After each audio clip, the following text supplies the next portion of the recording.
ஒன்று சாமுவேலின் புத்தகம் அதனுடைய 7ஆம் அதிகாரத்தினுடைய 12ஆம் வசனமும் 13ஆம் வசனமும். 1 சாமுவேல் 7ஆம் அதிகாரம் அதனுடைய 12, 13 வசனங்களை ஒன்று வாசிக்க கேளுங்கள். அப்பொழுது சாமுவேல் ஒரு கல்லை எடுத்து மிஸ்பாவுக்கும் சேனுக்கும் நடுவாக நிறுத்தி இம்மட்டும் கர்த்தர் எங்களுக்கு உதவி செய்தார் என்று சொல்லி அதற்கு எபெனேசர் என்று பெயரிட்டான். அடுத்து இந்த பிரகாரம் பெலிஸ்தர் அப்புறம் இஸ்ரவேலின் எல்லையிலே வராதபடிக்கு தாழ்த்தப்பட்டார்கள். ஒரு ஆமீன் சொல்லுங்க. பெலிஸ்தியர் தாழ்த்தப்பட்டார்கள். சாமுவேலின் நாளெல்லாம் கர்த்தருடைய கரம் பெலிஸ்தருக்கு விரோதமாய் இருந்தது. ஒரு ஆமீன் சொல்லுங்க. அந்த வசனத்தின் மேல உங்க கையை வச்சு ஒரு வார்த்தை ஜெபம் பண்ணிருங்க. ஐயா ஏசப்பா என் கூட பேசுங்க. ஆண்டவர் சாமுவேல் தீர்க்கதரிசியின் காலங்களில் இஸ்ரவேலுக்கு எபினேசராக இருந்தார். சொல்லுங்க அந்த வார்த்தையை ஒரு முறை கூட சொல்லுங்க.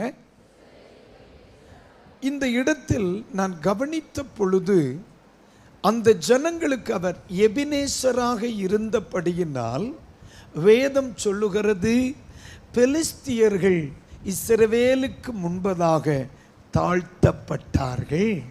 புரியுதாம்மா?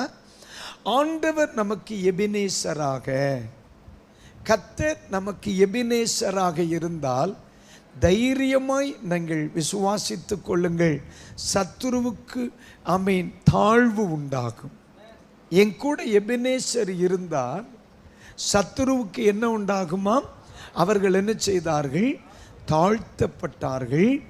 எனக்கு விரோதமாய் இருக்கிற ஜனங்களுக்கு விரோதமாய் கர்த்தருடைய கரம் செயல்பட்டு கொண்டே இருந்தது. அல்லேலூயா. நம்ம சாதாரணமா பாடல் பாடும் பொழுது சொல்லுவோம், ஆண்டவரே நீர் எபினேசராக இருக்கணும். நம்ம பாடல் பாடும் பொழுது நம்ம சொல்லுவோம், அவர் எபினேசராக இருப்பார் அப்படின்ட்டு. ஆனா பைபிள் தெளிவாய் சொல்லுகிறது, சாமுவேலின் நாட்களில் அவர் எபினேசராக இருந்திருக்கிறார். அதுவரையிலும் இருந்திருக்கிறார், அதற்கு பின்பும் இருந்திருக்கிறார். இந்த நாளில் பகல் பொழுதில் சொல்லுகிறேன், நம்முடைய நல்ல தெய்வம் என் அன்பு பிள்ளைகளுக்கு எபினேசராக இருப்பாராக. அல்லேலூயா. எத்தனை பேர் விரும்புறீங்க ஆண்டவர் எனக்கு எபினேசரா இருக்கணும்னு? ஒரு வார்த்தை உங்க வலதுகரை உயர்த்தி ஆண்டவரை பார்த்து சொல்லுங்க, ஆண்டவரே நீங்க எனக்கு எபினேசரா இருக்கணும். சொல்லுங்க, எபினேசரா இருக்கணும். ஆண்டவரே நீங்க எபினேசரா இருந்தா ஆண்டவரே நான் சத்துருவுக்கு முன்னால, மனிதர்களுக்கு முன்னால, தீங்கு செய்கிறவனுக்கு முன்னால நான் தலை குனிய வேண்டியது வராது, வெட்கப்பட வேண்டியது வராது. இப்ப 2 கைகளை உயர்த்தி ஆண்டவரை பார்த்து சொல்லுங்க, ஆண்டவரே அப்பா எபினேசராய் இருக்கணும். அல்லேலூயா. பைபிள் ஒரு வசனம் இருக்குல்ல, எப்படி சமயத்திற்கு ஏற்ற வார்த்தை வெள்ளி தட்டில் வைக்கப்பட்ட பொற்பழங்களுக்கு சமானம். அப்படித்தானே இருக்கு. அப்போ உங்க பக்கத்தில் இருக்கிறவங்கள பார்த்து நம்ம மனம் திறந்து சந்தோஷமா சொல்லுங்க, எஸ்ப்பா உங்க வாழ்நாள் முழுவதும் அவர் எபினேசராய் இருப்பார். உங்க வாழ்நாள் முழுவதும் எபினேசரா இருப்பார். ஒரு ஆமீன் சொல்லுங்க. அல்லேலூயா. நிச்சயமா ஆண்டவர் இந்த வார்த்தையை தருவார். ஆனா நம்ம படிச்சிட்டு இருக்கிற பகுதி என்ன அப்படின்னா, எப்பொழுது கர்த்தர் இவர்களுக்கு எபினேசராக இருந்தார். எபினேசரே ஆராதனை என்று பாட்டு பாடின உடனே அவர்களுக்கு எபினேசராக இல்லை. எப்போ இஸ்ரவேலுக்கு கர்த்தர் எபெனேசராக இருந்தார்? கடந்த வாரத்திற்கு முந்தைய வாரத்திலே நம்ம ஒரு காரியத்தை படித்தோம்ல, எப்போ அவர்களுக்கு எபெனேசராக இருந்தாராம்?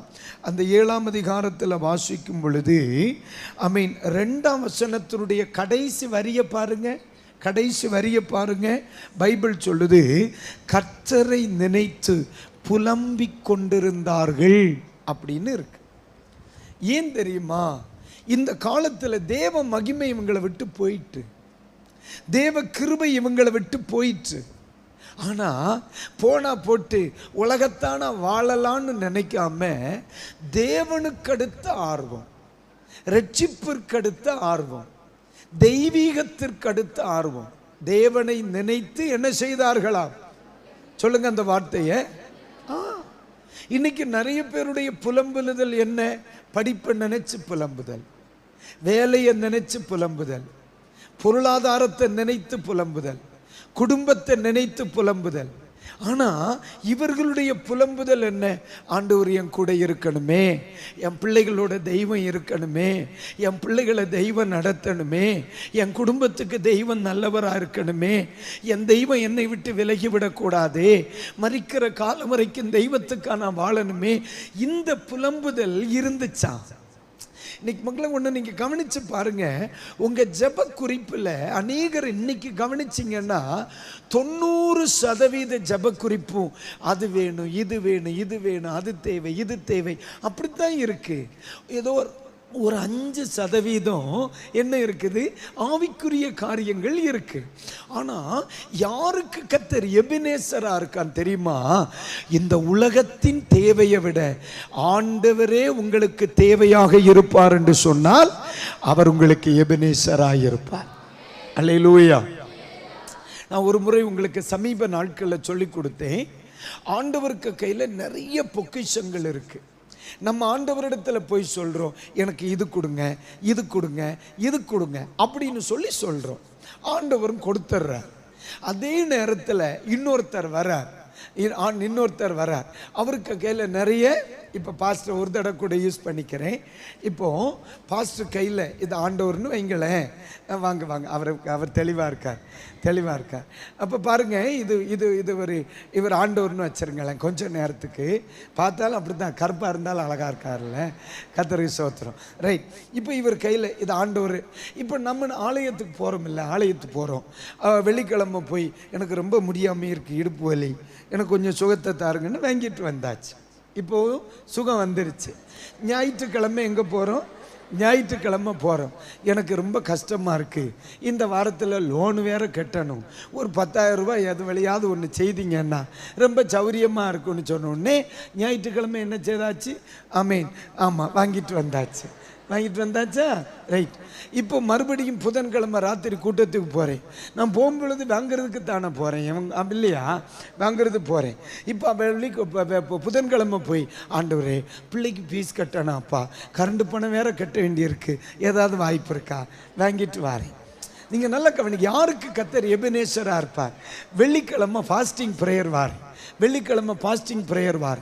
அப்போ நான் ஒரு தேவையோட வார் அவரிடத்திலிருந்து என்ன செய்கிறேன்?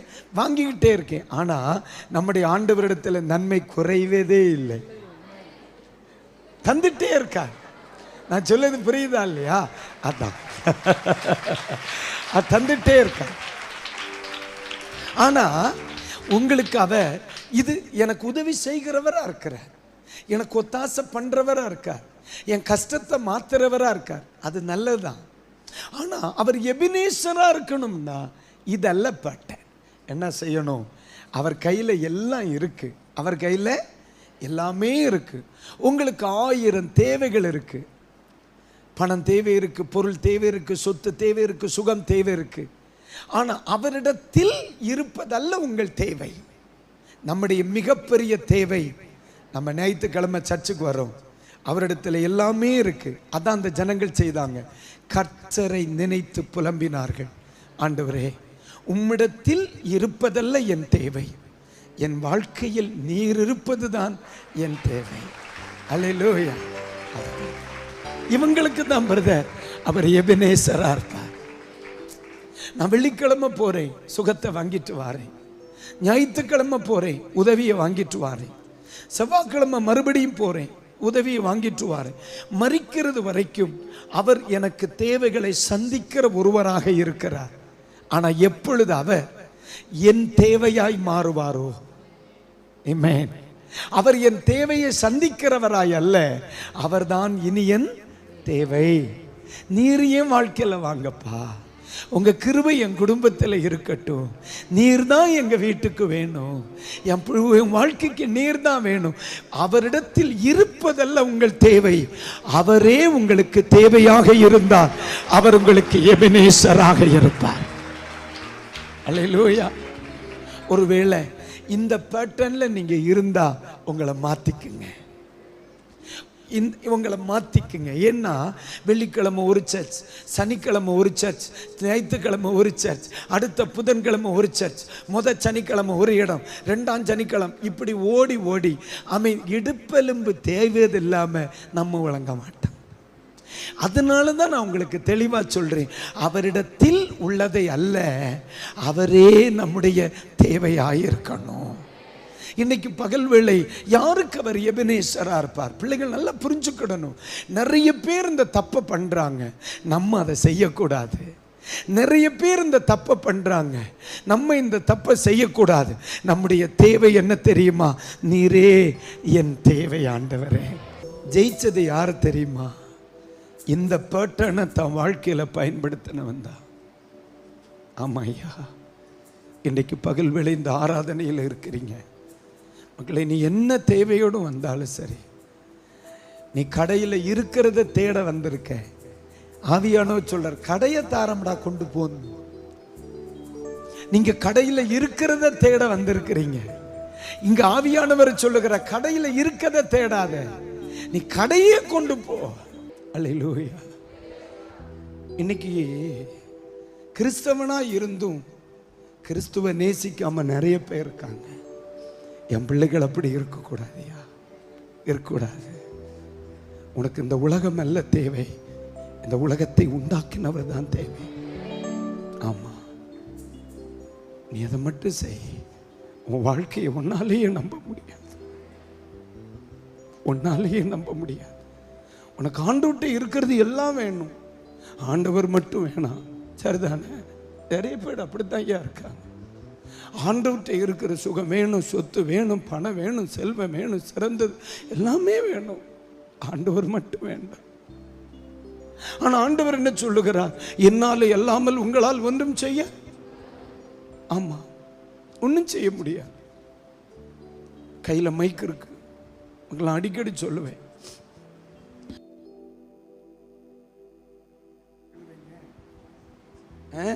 $56,000 மைக்கு, 50 ரூபாய்க்கு பேட்டரி இல்லைன்னா, 50 ரூபாய்க்கு பேட்டரி இல்லைன்னா குப்பையில தான் போடணும், குப்பையில தான் போடணும்.